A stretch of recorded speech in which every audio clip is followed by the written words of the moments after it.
नमस्कार दोस्तों, स्वागत है आप सभी का फिर से हमारे चैनल भक्ति की दुनिया में। दोस्तों, शक्ति क्या होती है?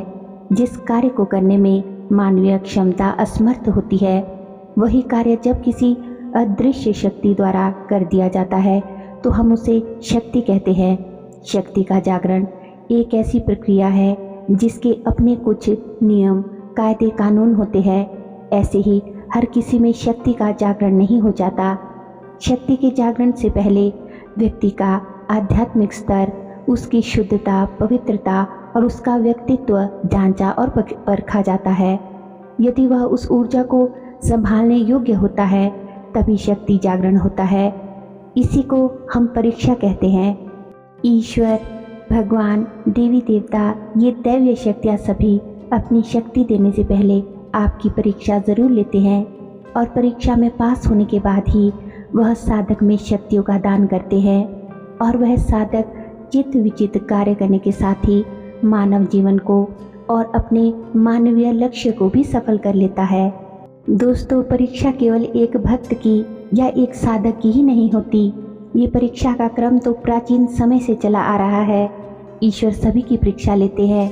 जो व्यक्ति भक्ति मार्ग पर, ध्यान साधना के मार्ग पर, आध्यात्म के मार्ग पर चलने का निर्णय ले लेता है, निश्चित कर लेता है कि उसे ईश्वर की प्राप्ति करनी ही है, तो उसकी परीक्षा ईश्वर ज़रूर लेते हैं। इसी क्रम में भक्त प्रहलाद की परीक्षा ली, भक्त ध्रुव की परीक्षा ली। भगवान ने नरसिंह मेहता की, भक्त पूरनमल, सत्यवादी हरिश्चंद्र, कुंती पुत्रों आदि सभी को कसौटी पर कसा।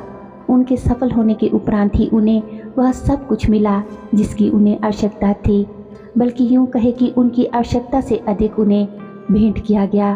तो दोस्तों, जो भी साधक आध्यात्मिक क्षेत्र से जुड़े हैं, पूजा पाठ से जुड़े हैं, हर किसी को इन परिस्थितियों से गुजरना ही होगा। लेकिन हम ऐसे हैं कि जरा सी भी परेशानी आने पर या साधना ध्यान में थोड़े से भी डरावने अनुभव होने पर पूजा ही छोड़ देते हैं, साधना ही छोड़ देते हैं।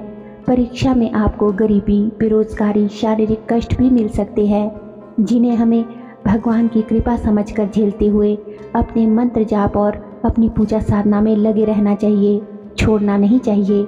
हर बुरे वक्त के बाद अच्छा समय ज़रूर आता है, ये बात अवश्य याद रखनी चाहिए। अब बात करते हैं कि जब साधक परीक्षा में सफल हो जाएगा तो शक्तियों का जो जागरण है वो होना शुरू हो जाएगा। तो आपको क्या क्या संकेत मिलेंगे, क्या क्या लक्षण मिलेंगे? शक्तियों के जागरण होने पर कई अनुभव, कई संकेत साधक को रात्रि समय में ज़रूर मिलते हैं।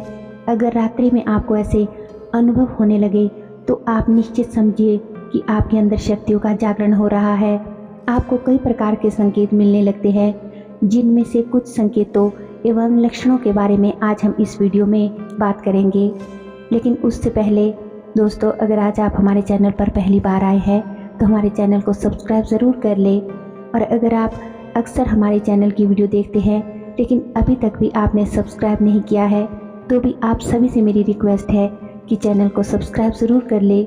वीडियो को हमारे साथ अंत तक ज़रूर सुनिएगा, तभी आपको वीडियो अच्छे से समझ आएगी। वीडियो पसंद आए तो वीडियो को लाइक करें और ज़्यादा से ज़्यादा अपने दोस्तों के साथ शेयर भी करें। तो चलिए वीडियो में देरी ना करते हुए आगे बढ़ते हैं। दोस्तों, शक्तियाँ अदृश्य होती है, वह मंत्रों के अधीन होती है, मंत्र साधक के अधीन होते हैं। साधक मंत्रों का जाप करके शक्तियों से अपना कार्य करवाने में सक्षम होता है। जब शक्तियाँ जागृत होती है तो वे ये संकेत देना शुरू कर देती है, जैसे शरीर में झटके लगना शुरू हो जाते हैं, शरीर का आगे पीछे घूमना, शरीर के तापमान में अचानक से कमी या बढ़ोतरी होना, मंत्र जाप करते हुए माला का हाथ से छूट जाना, दीपक में फूल बनना, ब्रह्म मुहूर्त में आँख अपने आप खुल जाना, घटनाओं का पूर्वाभास होना या तीसरे नेत्र का जागृत होना, आपके द्वारा कही गई बातों का सत्य सिद्ध हो जाना, शरीर से आपके एक सुगंध आना, पूजा घर में बुरी या अच्छी सुगंध का महसूस होना, आंखों से आंसू आना, लंबी लंबी उबासियाँ आना, सर में या पीठ में या कमर में पीछे पीठ के दर्द होना। इस प्रकार से बहुत से संकेत मिलना आपको शुरू हो जाते हैं। लेकिन ये सब होता उन्हीं के साथ है जो साधना ध्यान को निरंतर जारी रखते हैं। साधना ना करने वालों को ये सब संकेत नहीं मिलते हैं। लेकिन रात के समय साधक को कुछ अलग तरह के अनुभव होते हैं। लेकिन रात में ही ऐसे अनुभव क्यों होते हैं? क्योंकि रात्रि काल में शक्तियों का जागरण शीघ्र होता है। उन्हें ऐसा लगता है, जो साधक होते हैं कि उन्हें ऐसा लगता है कि कोई उनके आसपास है। कभी किसी के पास से गुजरने का उन्हें संकेत मिलता है। उनकी इंद्रियों की संवेदनशीलता बहुत सक्रिय हो जाती है, बढ़ जाती है।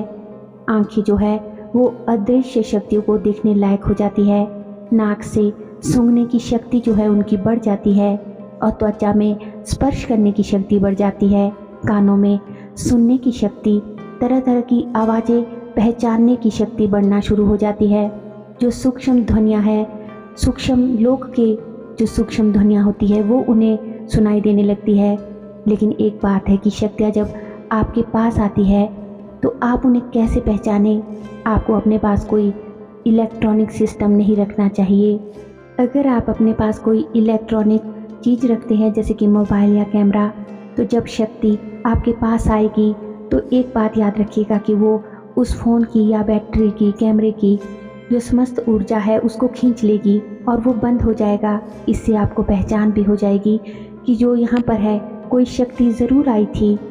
और दूसरी तरह से सपने में आपको उसका एहसास होगा कि कोई शक्ति आई है, और ये एहसास तब होगा जब वो शक्ति आपको अपना सपना देगी और वो सपना आपको याद भी रहेगा।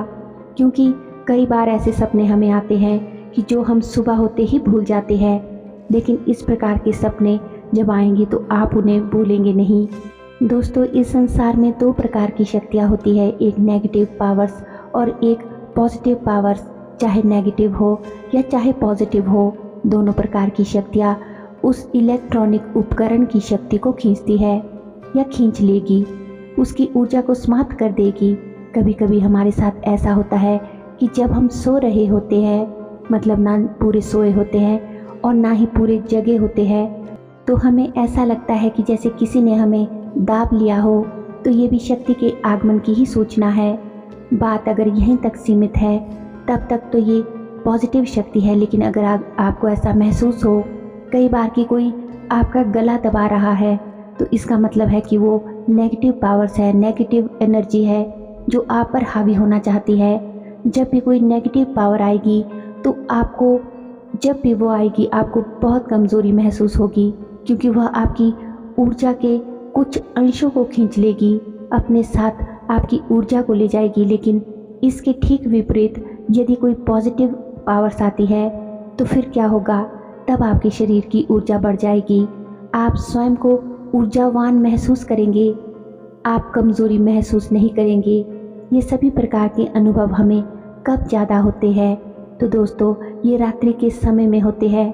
रात्रि काल में जब आप साधना करते हैं तो अधिक होते हैं, और ब्रह्म मुहूर्त में या सुबह या संध्या काल के समय में साधना करने पर ये अनुभव जो है वो आपको कम होते हैं।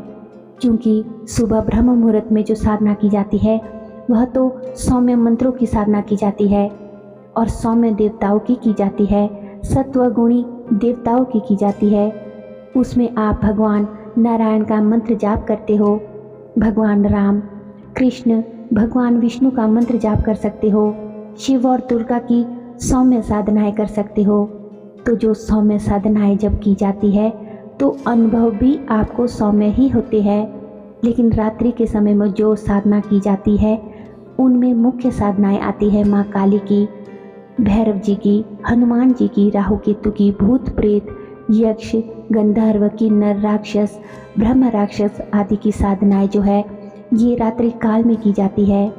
उनके मंत्रों का जाप किया जाता है। तो ये जब शक्तियाँ आती है तो रात्रि के समय ये अधिक बलवान हो उठती है, उनकी शक्तियाँ रात्रि काल में बढ़ जाती है। और यह अपने साधक को, जब वह साधक सो रहा होता है तो उस समय भी अनुभव कराती है, और यदि वो साधक जाग रहा है तो साधना के वक्त भी उसे अनुभव कराती है।